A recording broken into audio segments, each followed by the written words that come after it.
ഇന്ന് രാത്രി നിന്റെ ഒരു കണ്ണ് വേണം. കണ്ണു മാത്രം ഞാൻ തരൂല, എന്നെ കൊന്നാലും തരൂല. ഈ ലഡു ഒക്കെ തന്നപ്പോഴേ എനിക്ക് സംശയം ഉണ്ടായിരുന്നു നിങ്ങളൊരു കണ്ണെങ്കിലും ചോദിക്കുമെന്ന്. എന്റെ കിഡ്നി ചോദിക്കാഞ്ഞത് ഭാഗ്യം. എടാ മണ്ട, കണ്ണ് വേണോന്ന് പറഞ്ഞാ ഈ കണ്ണല്ല, നീ ഇന്ന് കാവല് നിൽക്കണോന്നാ പറഞ്ഞത്. കാവല് നിൽക്കാനോ? ആർക്ക്? നമ്മുടെ വീടിന്. ആരും അറിയാതെ നീ കാവല് നിൽക്കണം. ആരെങ്കിലും വീട് വിട്ട് വീട് മാറി കയറുകയോ മറ്റോ ചെയ്താൽ ആ നിമിഷം നീ ഞങ്ങളെ വിവരം അറിയിക്കണം. ബാക്കി കാര്യം ഞങ്ങൾ ഏറ്റു.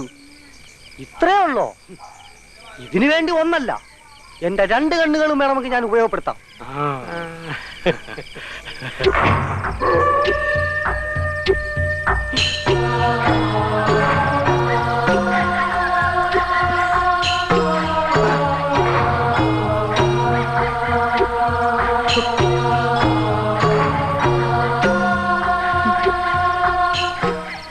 അവര് താരം കൈമാറുമ്പോഴെങ്ങാനും നിന്നെ കണ്ടിരുന്നെങ്കിൽ നീ ചോര തിപ്പി ചത്തേനെ.